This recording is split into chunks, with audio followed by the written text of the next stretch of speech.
आपल्याला आयुष्यात काही करायचं असेल तर एकच वाक्य काळजावर करून ठेवा, जो पानी से नहाते हैं वो लिबास बदलते हैं, जो पानी से नहाते हैं वो लिबास बदलते हैं, जो पसीनों से नहाते हैं वो इतिहास बनाते हैं, वो इतिहास बनाते हैं. ज्याला मोठं व्हायचंय त्याने अभ्यास केला पाहिजे, ज्याला मोठं व्हायचंय त्याने मेहनत केली पाहिजे, ज्याला पुढे जायचंय त्याने कष्ट केले पाहिजे. ज्या ज्या महापुरुषांना आपण वंदन करतो ना, तो प्रत्येक महापुरुष इतिहास निर्माण करू शकला. त्याचं कारण मेहनत, त्याचं कारण धडपड, त्याचं कारण कष्ट, त्याचं कारण अभ्यास आहे. या 4 गोष्टी जर लक्षात घेतल्या तर येणाऱ्या काळामध्ये आम्ही सुद्धा इतिहास निर्माण करू शकतो. ही ताकद आमच्या कृतीत आणि विचारात असते. कैवल्याचे पुतळे, चैतन्याचे जिवाळे, भक्तिप्रेमाचे उमाळे, सारस्वताचे स्वाळे, श्री संत ज्ञानोबराय. विचारांची कळ, चालण्याचं बळ, अक्षरांचं रान, शब्दाचं इमान, जगण्याचा पाया श्री तुकोबराय. हे हिंदू शक्ती संभूत दीप्ततम तेजा, हे हिंदू तपस्या पूत ईश्वरी ओजा, हे हिंदू श्री सौभाग्यभूतीच्या साजा, हे हिंदू नरसिंहा प्रभो शिवाजी राजा, हे हिंदू नरसिंहा प्रभो शिवाजी राजा. शिवाजी महाराज. हाथी घोड़े तोफ तलवारे फौज तो तेरी सारी है, पर जंजीर में जकड़ा राजा मेरा अब भी सब पे भारी है, अब भी सब पे भारी है. छत्रपती शिवरायांच्या विचारांचा बुरुज जीवनाच्या अखेरच्या श्वासापर्यंत आणि रक्ताच्या शेवटच्या थेंबापर्यंत ढासळू द्यायचा नाही, यासाठी भीमा, भामा आणि इंद्रायणीच्या तीरावर मृत्यूला निद्रा छातीने सामोरा जाणारे स्वातंत्र्यवीर, धर्मवीर, हुतात्मा, स्वराज्य रक्षक, स्वराज्य विस्तारक छत्रपती शंभूराजे, समाज संचिताच्या पार्श्ववर वंचितांचा विचार करणारे राजर्षी शाहू महाराज, महात्मा फुले, समतेच्या तीरावर ममतेचं मंदिर बांधून समाज न्यायाची प्रेरणा देणारे ज्ञानसूर्य डॉक्टर बाबासाहेब आंबेडकर, शेकडो वर्षापूर्वीचा श्रीमनातला अंधकार दूर करून इथल्या स्त्रियांना शिक्षण देणाऱ्या क्रांतिज्योती सावित्रीबाई फुले. झाडाच्या प्रत्येक पानाला सूर्यप्रकाश हवा असतो तसं माणसाच्या प्रत्येक लेकराला शिक्षण हवं असतं. हा विचार ज्यांनी ज्यांनी या मातीत मांडला आणि कृतीत आणला त्या सर्व शिक्षण महर्षींना, एकूणच सर्व देवदेवतांना, महामानवांना अभिवादन करून आज श्री सयाजीनाथ महाराज विद्यालयामध्ये शिवविचार युवा रणरागिणी निर्माण फाउंडेशनच्या माध्यमातून पुणे जिल्ह्याच्या वतीनं हे व्याख्यान आयोजित होत आहे. ही मलाही महत्त्वाची आणि आनंदाची गोष्ट वाटते. या निमित्तानं सोन्याला चकाकी कुणी आणू शकतो, पण आम्हाला कोणताही धातू द्या त्याचा आम्ही सोनं करून दाखवतो. हा आत्मविश्वास ज्यांच्या ठिकाणी आणि ठाई आहे ते या सयाजीनाथ महाराज विद्यालयाचे प्राचार्य आदरणीय राजकुमारजी गायकवाड सर, त्याचबरोबर पर्यवेक्षक वारखडे सर, सोनवणे सर, मॅडम, आणि ज्यांच्यामुळे मी तुमच्यासमोर आज या निमित्ताने उपस्थित आहे ते शिवविचार युवा रणरागिणी फाउंडेशनचे मनोज रामगुडे सर, जे सुंदरसं निवेदन करत होते ते ठाणवे सर, ज्या मुलींचं कौतुक झालं ती साक्षी, ईश्वरी, धनश्री, अपर्णा. याचा अर्थ हे सगळे पाहिल्यानंतर माझी एक गोष्ट लक्षात येते, विद्या हे दैवत आहे आणि विद्यादान ही तपस्या आहे असं मानून दानदानाचं काम करणारे सर्व अध्यापक, प्राध्यापक, शिक्षक वृंद. याचा अर्थ इथले सर्व शिक्षक आणि आयुष्याच्या आकाशामध्ये उज्ज्वल भविष्याचं सुंदर सोनेरी उच्च उदात्त भव्य दिव्य स्वप्न पाहणारे आपण सर्व विद्यार्थी विद्यार्थिनी, प्रेम, प्रज्ञा आणि प्रतिभेचं प्रांगण असलेल्या या प्रांगणात बसलेला प्रत्येक विद्यार्थी. खरं तर महाराष्ट्रावर मी व्याख्यानाच्या निमित्तानं जातो आहे. मी जेव्हा शाळेत होतो तेव्हा 5वीला मी इंग्रजी शिकलो होतो आणि ती इंग्रजी अशी होती, A for apple, B for ball, C for cat, D for doll, E for elephant. कदाचित तुम्हीही शिकला असेल. या व्यासपीठावर असणारे आणि सगळे शिक्षक हेच शिकलेले आहे. पण मी 2010ला वक्ता म्हणून मुंबईत गेलो ठाणवे सर. त्यावेळेस मुंबईतल्या एका व्याख्यानाच्या नंतर मला पहिलीचा मुलगा भेटला अंधेरीतला. त्याला मी सहज म्हटलं, तुला ABCD येते का? तो म्हटला, मला ABCD येते. मी त्याला म्हटलं, जरा बोलून दाखव. तो म्हणाला, A for Amitabh, B for Bachchan, C for corporation. हे त्याचं बरोबर होतं कारण तो मुंबईत शिकत होता.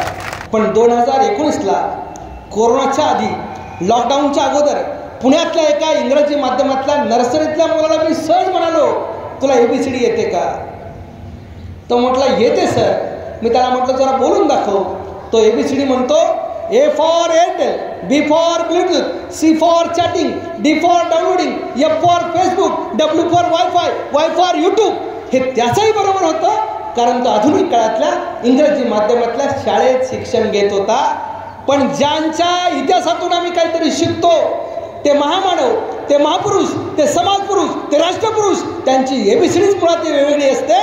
A for accuracy, B for brevity, C for clarity, D for discipline, E for excellence आणि F फॉर फोकस. हे ज्यांना कळतं त्यांच्याकडून समाज शिक्षित असतो.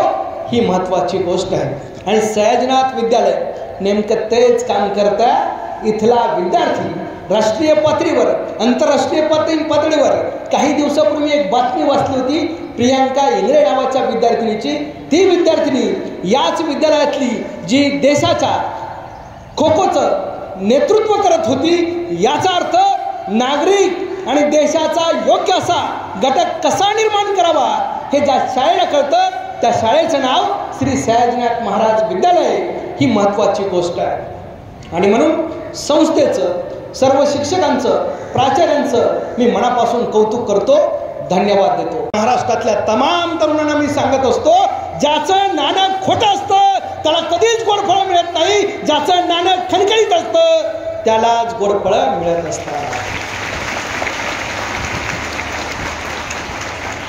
अशी खणखणीत नाण्यासारखी युवक पिढी तयार व्हावी म्हणून गायकवाड सर, सगळे प्राध्यापक, शिक्षक, संस्था मेहनत घेते आहे. आणि ज्या ज्या महापुरुषांना मी नमस्कार करतो, ज्यांना वंदन करतो, ते महापुरुष सुद्धा खणखणीत नाण्यासारखे तयार झाले म्हणून आज ते आमच्या वंदनास, आदरास, नमनास पात्र झालेले आहे.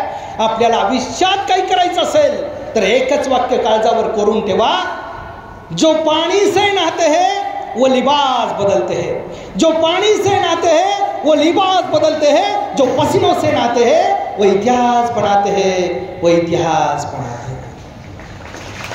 ज्याला मोठं व्हायचं त्याने अभ्यास केला पाहिजे, ज्याला मोठं व्हायचं आहे त्यानं मेहनत केली पाहिजे, ज्याला पुढं जायचं आहे त्याने कष्ट केले पाहिजे. ज्या ज्या महापुरुषांना आपण वंदन करतो ना, तो प्रत्येक महापुरुष इतिहास निर्माण करू शकला. त्याचं कारण मेहनत, त्याचं कारण धडपड, त्याचं कारण कष्ट, त्याचं कारण अभ्यास आहे. आणि आताच्या प्रत्येक विद्यार्थ्यानं या 4 गोष्टी जर लक्षात घेतल्या तर येणाऱ्या काळामध्ये आम्ही सुद्धा इतिहास निर्माण करू शकतो. ही ताकद आमच्या कृतीत आणि विचारात असते. म्हणून युवक म्हणजे काय?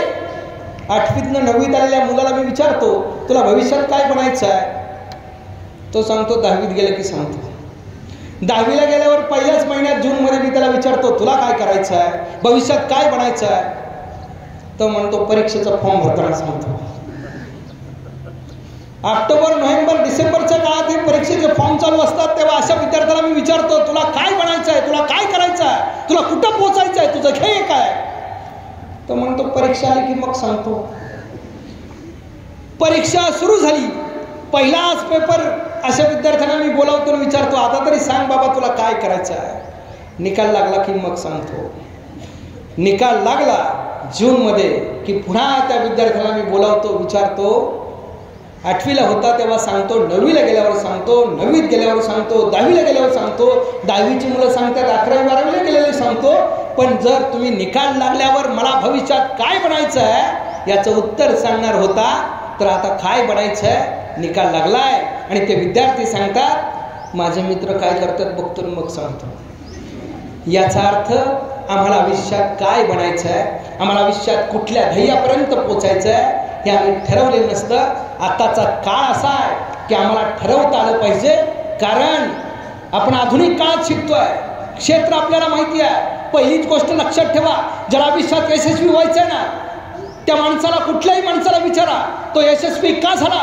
त्याचे 2च कारण आहे. माणूस यशस्वी कोण होतो? जो आवडीचं काम करतो तो यशस्वी होतो. ही पहिली गोष्ट.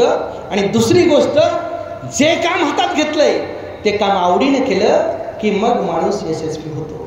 या दोन्हीपैकी एक जर तुम्ही करायला शिकला तर आयुष्यात यश नावाची गोष्ट तुमच्यापासून कधीच दूर जाऊ शकत नाही. ही महत्त्वाची गोष्ट आहे. मग विचार करा, छत्रपती शिवाजी महाराज, छत्रपती संभाजी महाराज, राजर्षी शाहू, महात्मा फुले, सावित्रीबाई फुले, डॉक्टर बाबासाहेब आंबेडकर या सगळ्या महामानवांना पाहिल्यानंतर आज आम्हाला काय विचार केला पाहिजे? ज्यांचे पालक विचारी, कृतिशील आणि शाळेशी संगनमत करणारे असतात तीच मुलं पुढे जात असतात. हे सुद्धा महत्वाची बाब आहे. महामानव म्हणाले तेच खरं आहे. धडकलेला व्यक्ती विचारतोय कोणते महामानवाने काय म्हणले? त्यावेळेस आंधळा मित्र म्हणतोय छत्रपती शिवाजी महाराज, राजर्षी शाहू, महात्मा फुले, डॉक्टर बाबासाहेब आंबेडकर हे सगळे महामानव, हे सगळे महापुरुष म्हणले तेच खरं आहे. धडकलेला व्यक्ती पुन्हा विचारतोय हे काय म्हणाले? त्यावेळेस आंधळा मित्र सांगतोय उसण्या घेतलेल्या प्रकाशावर आपली वाट चालता येत नाही. आपली वाट चालण्यासाठी स्वतःच्या पावलापुरता प्रकाश स्वतः निर्माण करायचा असतो, हे महापुरुषांनी सांगितलेलं आहे. आणि म्हणून इतिहास शिकायचा.